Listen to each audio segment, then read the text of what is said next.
up. Shalom, Yashala, Shalom. First and foremost, I want to give all praise, honor, and glory to the Most High Yahweh. I do so in the name of His only begotten Son, Yahweh Shai.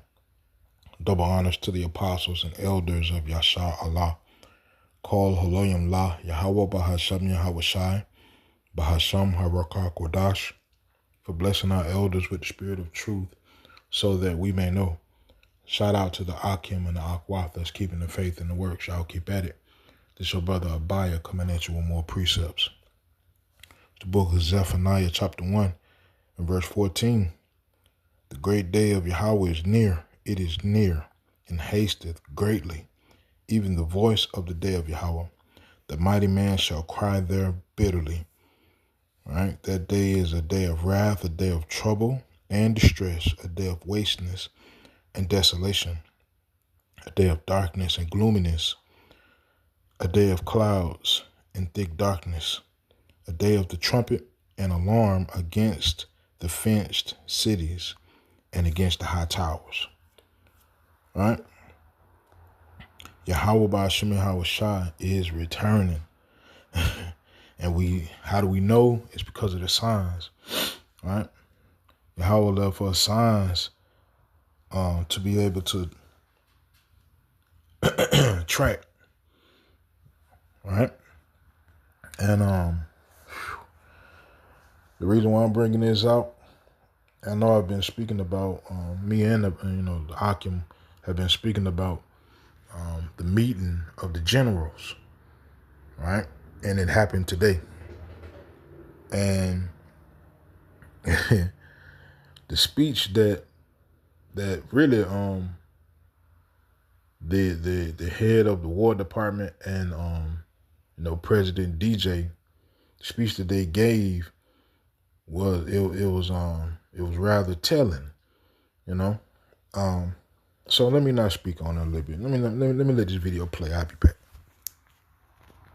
What is likely the most... I sat through Donald Trump and Pete Hegseth just wrapped up what is likely the most disastrous and awful speech in front of military generals and admirals in United States history. I'm not exaggerating.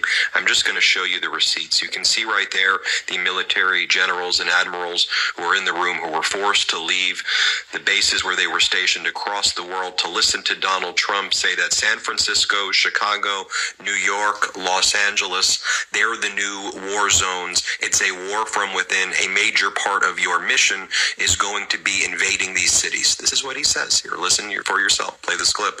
What they've done to San Francisco, Chicago, New York, Los Angeles, they're very unsafe places, and we're going to straighten them out one by one. And this is going to be a major part for some of the people in this room. That's a war, too. It's a war from within. Did you hear what this man just said? He said some of the people in this room, which are generals, are going to participate in this war. And he is speaking about the daughter of Babylon. This is the face of the daughter of Babylon, speaking about the daughter of Babylon, sending troops to cities in the daughter of Babylon. This man, Zephaniah chapter 1 and verse 17. And I will bring distress upon men, that they shall walk like blind men, because they have sinned against Yahweh. People ain't gonna know what the hell going on, right? But the elect will. The elect do, right? Through the spirit and power of Yahweh Ba'ashem Yahweh Shai, right? It says, because they have sinned against Yahweh, and their blood shall be poured out as dust, and their flesh as the dung, right? Neither their silver nor their gold shall be able to deliver them in the day of Yahweh's wrath, but the whole land shall be devoured by the fire of his jealousy, for he shall make even a speedy riddance of all of them that dwell in the land. Now, ultimately, this is speaking about that fire that Yahweh Ba'ashem Yahweh Shai is going to bring, but it's leading up to that, right? What we're witnessing, what this man just said, it's all leading up to the great day of the Lord, the day of Yahweh's judgment, the day of Yahweh's vengeance, man. Right? But before that day come, trouble got to come. Right? and I will bring distress upon men. Right? So trouble has to come. And this is the trouble that's coming. He just declared it. Right? So if you wonder why different troops are going to different states, there's your answer. And the men of the Lord been telling you that is exactly what it was. Right? So now what you can look for is some kind of event. Really it's already, happened, but the people haven't responded how they thought it would. And they calling them Captain Kirk. The people not really responding how they thought they would. So you can just look for further events to happen to push the people and push the people and push the people, because this is all a part of this devil's wicked deceit, his wicked devices. Right? But let's go a little bit further. Controlling the physical territory of our border is essential to national security. We can't let these people in. Then Donald Trump starts talking about how he doesn't like the way modern battleships look. He really liked the way solid steel battleships looked. Here, play this clip. To use an old term, I think we should maybe start thinking about battleships, by the way. We have a Secretary of the Navy came to me, because I look at the Iowa out in California, and I look at different ships, the old pictures. I used to watch Victory at Sea. I love Victory at Sea. Look at these admirals. It's got to be your all-time favorite, black and white. When I look at those ships, they came with the destroyers alongside of them, and man, nothing was going to stop. They were 20 deep, and they were in a straight line, and there was nothing going to stop them. And we actually talk about, those ships. Some people would say, no, that's old technology. I don't know. I don't think it's old technology when you look at those guns. But it's something we're actually considering, the concept of battleship. Nice 6-inch sides, solid steel, not aluminum. Aluminum that melts if it looks at a missile coming at it. Starts melting as the missile's about 2 miles away. No, those ships, they don't make them that way anymore. But you look at it, and your secretary likes it, and I'm sort of open to it. And bullets are a lot less expensive than missiles. I sat through Donald Trump's entire speech to the generals, so you don't have to. And these are my takeaways of what I can only describe as a poison shit word salad sandwich because of the amount of dangerous, detestable crap that came out of his mouth that sounded really more like the ramblings of a lunatic. He starts off addressing this room full of generals by saying, I built the military. Then he calls them central cast members and says, we won every war. World War I, World War II, everything after, everything before, and then we went woke and I don't know about all that. Vietnam was kind of iffy, if you can't recall. changed it from the Department of War to the Department of Defense, and we're going to fix that. Keep in mind that some of the worst things that he's saying on this list are the most flippant and offhand. Like, he doesn't want us to notice or even catch that he might have said it or notice that it was even important in the first place. We are awakening the warrior spirit that built this nation, taming the Great Plains. Now, I saw a video of an ex so-called white supremacist female, and she was going into some of the lingo that they use pertaining to, that organization and that warrior spirit. That warrior is exactly that is one of the main phrases that she said that they were using, to signify, like a wink situation. And Buddy led off with that. So just a little something for you. He says there's record recruitment in the military now that he's president. It will be a big insult to the country if I don't get the Nobel Prize. They'll pay in hell if they don't sign for it. He rambles about merit. People had jobs that weren't qualified. Now that has changed. We got away from merit for a long time. Now we aren't politically correct anymore. This country was set up for political correctness, but you never can be great like that. We will not be politically correct when it comes to defending this country. In the big announcement, $1 trillion in 2026 on the military invested, followed by dead silence in the crowd. Right, all that money going toward the military, which, they always fund the military. One thing the daughter of Babylon is going to always fund is going to be the military. Right, that military industrial complex, they're going to always keep funds there before education, before, pay raises in the states, they will always fund that military first, because that's one of the main things that keeps a foothold on the world, that and the dollar, right? And the power of that dollar, right? So they're going to always be behind those two things, right? But we in the times where now the Lord is loosening up that grip. Yeah, he said recruitment is up, but it's not.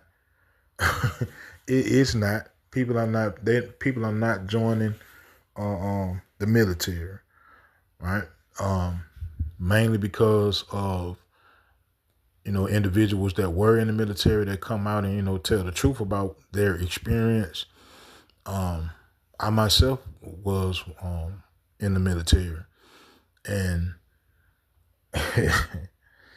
yeah, I was not in on some gung ho red, white, and blue deal. It was on some last resort, last chance to try to be somebody before I came into this truth. So when I was ignorant and out there being a nigga, it was either that or go full-fledged, hood shit, nigga shit, dumb shit, right? And the Lord didn't want me to do the dumb shit, so he chose, for me to go that route. And my experience wasn't all that great, right? Individuals, and it wasn't great. And I came back and I told everybody the truth about the whole situation, right? And I know I'm not alone, right? That and the climate of the world and the climate of society as a whole today, how, they feminize manliness and call it toxic masculinity. And so those are the individuals that were joining the military. So if you're telling the men that they can't really be men, and these are the people that, usually would be the soldiers, then who the hell gonna join the military? If you yeah, so all of this is first and foremost by design of Yahweh Bashimi Hawashai to bring down the daughter of Babylon, but it's also the Lord using Esau Edom to really shoot himself in the foot, trying to be something that he's not, right? Which is, us, right? Trying to receive that blessing that the Lord has for us. And you can't, because you're not us.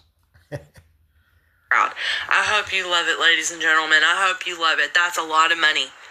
Dead silence. We're going to be expanding the Navy by 19 ships. He says, I'm a very aesthetic person.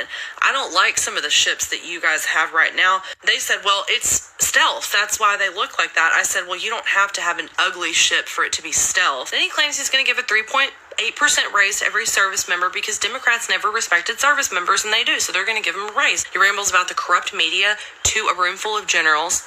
He says defending the homeland is the most important job of the military. This is where he starts getting serious. We are under invasion from within. He says that twice. The people of the White House that were before us were radical left lunatics. The Democrat. So, all right, what you're witnessing, Isaiah 19 and verse 2 says, and I will set the Egyptians against the Egyptians, and they shall fight every one against his brother, and every one against his neighbor, city against city, and kingdom against kingdom. Right? And the spirit of Egypt shall fail in the midst thereof, and I will destroy the counsel thereof. Right? And they shall seek to the idols and to the charmers and to them that have familiar spirits. What we're witnessing is, the buildup also of civil war. Right? Because there was a lot of generals that were in that room that was supposed to be in that room, but they couldn't attend. Right? So basically what we also witnessed in this meeting was President DJ, calling sides. If you're on my side, step on over here. If you're not, then go that way type deal.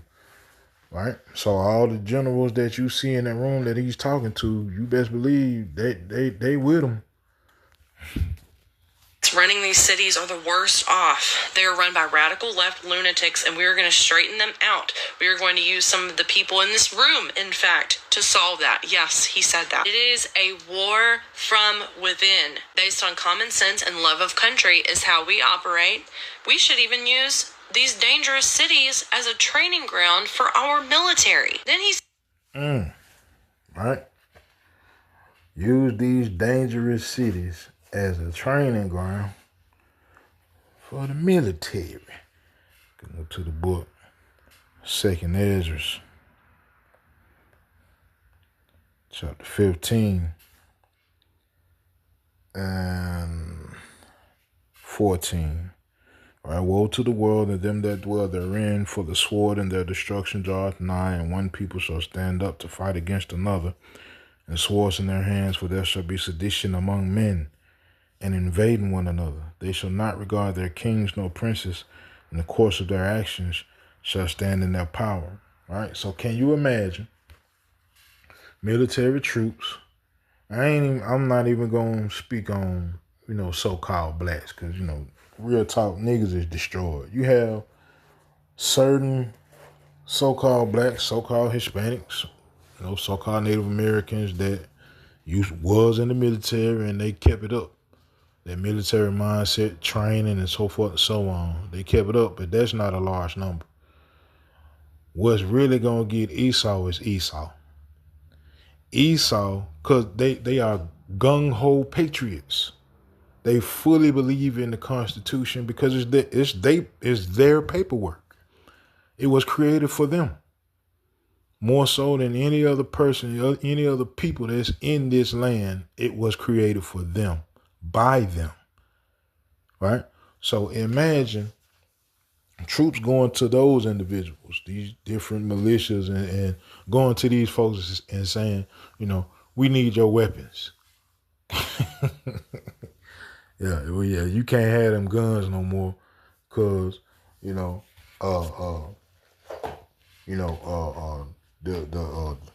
face of the daughter of Babylon said so. It's gonna be a problem, cause Esau, Edom ain't up in them guns, man. They not finna let go of that blessing, and the sword is their blessing. They not finna do that. So when you read about neighbors fighting against or friends fighting against friends as enemies. Yeah, that's Jake, but yeah, that's Esau. Really, that's everybody. But yeah, that's Esau. Spends a couple of minutes mocking the mayors and governors. We don't need the military, they said. We don't need the military. Oh, yes, you do. And we're going to send it. Have you seen the footage? This looks like World War II over there in your city. A real leader does what he has to do. You got to do what you got to do. A soldier should be able to knock the hell out of a woman protester yelling in their face. If it's okay with you and everybody in this room, let's go ahead and tell our troops, if you spit, we hit. That's our new motto. Then he starts talking about bricks and cars and people attacking federal agent vehicles and says that he tells Homeland Security and ICE, you get out of that car and do whatever the hell you want to do. Then he talks about an executive order that's about training for quick response in the military to quell civil disobedience and civil unrest. The enemy within, we have to handle that before it gets out of control, and we will. It says the plague within once, the enemy within at least twice. Our soldiers are following a great tradition of defending inside from the enemy within. Using the military for domestic order and peace is a historic tradition among our military members. Everyone in countries where the military police its citizens, just ask them. They'll say they love the military. Under our leadership, the military will be the knife's edge when it comes to combating this enemy. So he's not saying maybe, possibly. This is what's coming. Right? And it's coming soon. Right? So prepare your spirit, man. Scripture tells us in Isaiah 33:6, knowledge and wisdom shall be the stability of thy times and strength of salvation. What you know is the thing that's going to guide you through all of this, because the real you is that man on the inside of you. It's in your mind. The real you is in your mind, right? So whatever you hold fast in your mind whatever you are constantly thinking about. That's the real you. Now, if the real you is an individual that knows you're wrong and you're constantly trying to correct, or you're constantly thinking about the Lord, you're constantly praying, you're constantly, asking yourself, well, am I doing right? Right? In different situations, am I doing this right? You're constantly going before the Lord. Lord, am I doing this right? Praying. Yahweh Shemi Awashai, help me with this. Yahweh Shemi Awashai, help me with that. Help me move this, whatever. You're gonna be okay. But for you individuals out there their mind is stuck on this world, man, the Lord finna do you dirty, man. I'm talking about real soon. The Lord is a man of war. You better read them scriptures and see how he's done. I'm talking about Israelites. I ain't even talking about heathens. I'm talking about you better read them scriptures and see how the Lord has done his people that disobey, his people, right? That turn to idols and turn to other things instead of turning to him. It's about to get real out here, man. Real soon. Whoever the enemy is that they want the enemy to be. If you poison our people, we will blow you out of existence. We will have peace through strength. Then he made fun of Biden for falling down the stairs and spent several minutes talking about how much better he is at walking up and down stairs than Biden or Obama. There's going to be so many people wanting to join the military. We will have to turn people away because we don't need them all. I thought it was up. I thought military was booming right now. The wicked are estranged from the womb. They go astray as soon as they be born speaking lies. Everybody wants to be in the military now. It used to be a job that nobody wanted until I became president. You don't have to take people who are physically and mentally incapable of being in the military and doing the job anymore because I've made recruitment and service based on merit. He talks about wanting to start something called a board of peace, where he's going to be the chairman, and the board of peace is going to make those parts of the world stay out of war. They call me the president of NATO, he says. And he basically threatens the entire room of generals. Yeah, we got rid of some of you in this room. We know everything about everybody. Then he... See, he drew that line. And also, I ain't miss out on that president of NATO. You dig? Revelation chapter 17, right? The whore that sitteth upon... let me go there right quick. Matter of fact. Revelation chapter 17, verse 1. And there came one of the seven angels which had the seven vials, and talked with me, saying unto me, Come hither, I will shew unto thee the judgment of the great whore that sitteth upon many waters, with whom the kings of the earth have committed fornication, and the inhabitants of the earth have been made drunk with the wine of her fornication. Right. So he carried me away in the spirit into the wilderness, and I saw a woman sit upon a scarlet-colored beast, full of names of blasphemy, having 7 heads and 10 horns. And the woman was arrayed in purple and scarlet color, and decked with gold and precious stones and pearls, having a golden cup in her hand, full of abominations and filthiness of her fornication. And upon her forehead was a name written, Mystery, Babylon the Great, the mother of harlots and abominations of the earth. She rides upon that scarlet colored beast, meaning she controls it. He's the president of NATO, right? NATO and the UN, right? And what nation is at the top of both? He just said it. Announces reforms to streamline military contracts for selling and buying military equipment to expedite the process. We will make more announcements to boost this warrior ethos. The Department of War is going to stop wars. We make the greatest equipment in the world. He compares Sparta and Rome to the United States. Boom. Right? He compares Sparta and Rome to the U.S. He compared Greece and Rome to the U.S. Right? Psalm 64 and 8.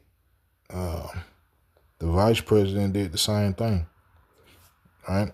So they shall make their own tongue to fall upon themselves. All that see them shall flee away. They telling on themselves, right? They telling on themselves, man.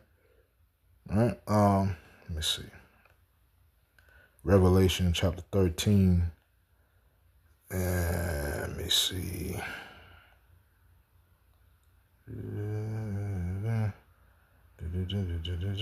Revelation chapter 13 and verse 3. And I saw one of his heads as it were wounded to death, and his deadly wound was healed, and all the world wondered after the beast. Right? Matter of fact, let me go up. Let me start from the top. And I stood upon the sand of the sea and saw a beast rise up out of the sea. Right? Sea being people, nations, great and small, having 7 heads and 10 horns, and upon his horns 10 crowns, and upon his heads the name of blasphemy. And the beast which I saw was like unto a leopard. Right? That's Greece. Right? If you look up, and it's really representing, Alexander, the Great, conquering Greece. Right? If you look up Alexander, the so-called great, he was the first really so-called great Edomite that brought this world that we live in. Now he's the one that introduced it. He the one that got the ball rolling, rather. Right? If you look him up, you'll see he would ride his horse with a leopard skin. Right?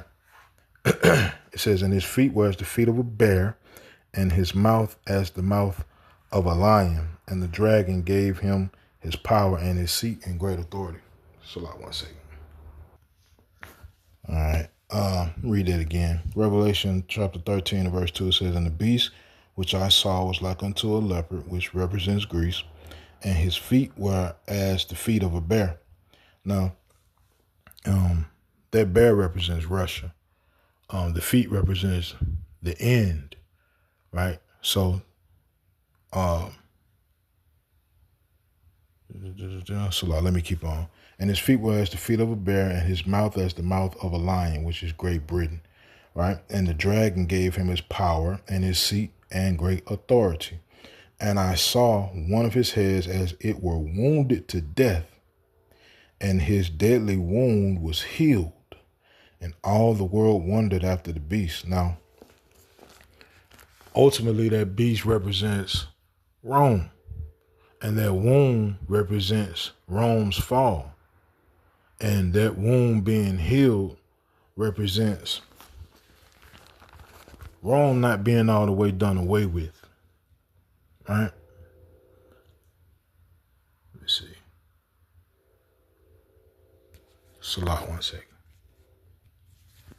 All right. Verse 4 says, and they worshiped the dragon, which gave power unto the beast, and they worshiped the beast, saying, who is like unto the beast, who is able to make war with him.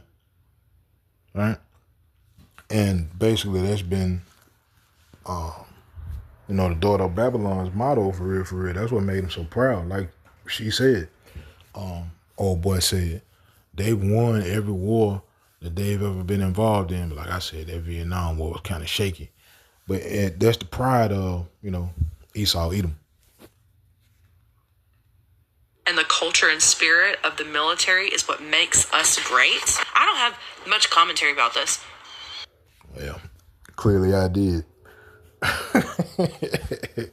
But at the end of the day, just understand, this place is over with, it's done, and it's finna get ill out here, man. All right? It's finna get real ill out here. So, hey, stay prayed up, stay faithful, stay faithfully working. That's all I can tell you, man. Well, one more thing. We almost out this thing. I had a daughter of Babylon almost over with, man. We about to experience like real freedom. Like real freedom, So I ain't with that, man. With that, I say, Yahweh Shemel Sharatazah, these precepts in this video were edifying. Call Haloyim La Yahweh Bahasam Yahweh Shai Bahasam Harakakodah Shalom Yashala.